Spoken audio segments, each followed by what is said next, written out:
On this channel, we talk about how to become more attractive, but sometimes I forget that there's a ton of guys new to this stuff and it can be a bit intimidating. So in this video, we're taking it back to basics. If you're a regular dude and you just want to improve your appearance, this video's for you. If you're a long-time subscriber, this video will still be hugely beneficial.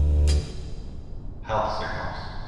We judge whether a stranger is attractive in microseconds, and most of the signals being broadcasted to us are health signals. These are little ways our brain could determine whether someone looks healthy and thus fit and thus attractive. And you probably know the obvious ones, like a nice body. But there's others you take into account that you're not really thinking about. It just happens subconsciously. Things like sclera whiteness, hair saturation, and skin texture. Now, there's a million more of these that we don't consciously think about. We just automatically process with our brains. So if you want to improve your appearance, the first thing you do is focus on improving your health signals. But this doesn't mean you make a list of every possible signal and try to tackle them one by one. People that are attractive have very simple lifestyle habits that takes care of all the macro and micro health signals, and that's all you really need to do. We'll use David here as an example. You'll notice some health signals right away that don't look very good. Acne, dark under eyes, dry lips, discoloration, and an overall look of tiredness. Now, we've done a ton of research on how to improve all of these. So when we run David through our glow up tool, you'll see an instant improvement. Now, I'm not going to list them all out because I don't need to. Your eyes and brain can instantly tell the difference between these two images. One, you automatically register as the new David, which is way healthier and more attractive.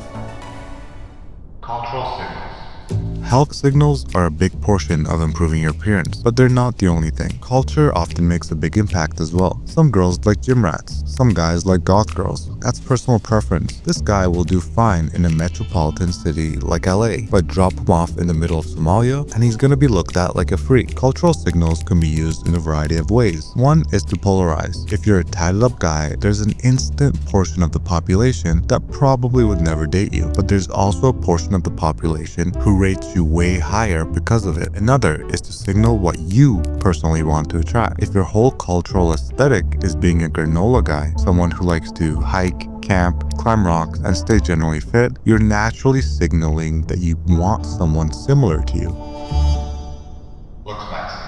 Looks maxing has gained a ton of mainstream attention as of late, and there's a lot of stigma around the word, but at its core, it's really just about maximizing your looks in terms of health signals and also the cultural context in which you exist in. The purpose of doing this is different for everyone, but most commonly, it's done to create the widest pool of people that find you attractive. The benefits of this is getting the partner that you want in terms of attractiveness, and also benefiting from general society via the halo effect. People like having an attractive friend or coworker, and generally you just get treated better when you're attractive, and these little micro interactions add up over decades, so there's huge benefits to being attractive. Now, my biggest criticism of most looks maxing content is it focuses way too much on averages. Studies show the average person finds this eye shape attractive, so you should have it. It leads people down to pseudoscience and too often trying to change things that are purely genetic when most guys have no idea what they're genetically capable of. My philosophy is to focus on the basics, and once you max those out, you can see where you truly stand. And most guys, I'd say about 90%, will be happy with the result, and the others will have a clearer picture to go towards more advanced topics.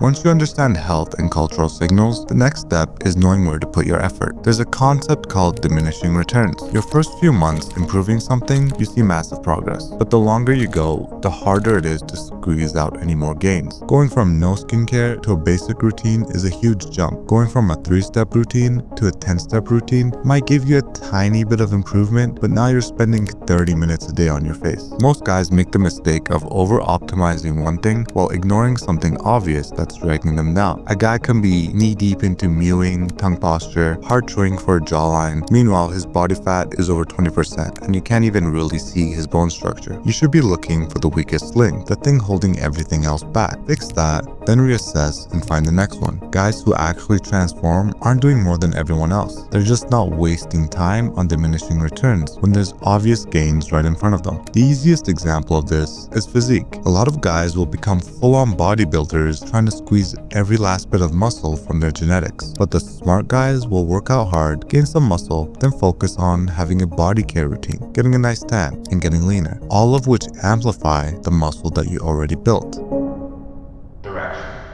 Number one reason most guys will never reach their potential is the lack of direction. They have too much information and not enough direction. You can find 1,000 videos on looks maxing. That's not the bottleneck. The bottleneck is you don't know what applies to you. There's 3 ways to find your direction. Number 1, just start with the basics. Get a skincare routine going, lift weights, get a decent haircut, drink more water, and sleep properly. Don't overthink this. You don't need the perfect plan before you start. Doing anything is really effective because it reveals your next step. Action tends to create clarity. Number 2, the doppelganger method. Find someone who looks like you, but who's already more optimized. Then reverse engineer what they're doing. The problem with this is it could take some time. You have to find the right person, study what they're doing, and figure out what actually applies versus what's just their personal preference. But if you could do it, you have a clear blueprint on how to look better. And number 3, consultation. Just ask people. Get feedback from friends, strangers, anyone who'll give you an honest opinion. This is the main reason I built Rate by Fresh. You upload your photos, analyze your face, and you get objective feedback on what to focus on. Because sometimes you just need someone or something to tell you the truth about where you're at. With that said, I hope this video helped, and thanks for watching.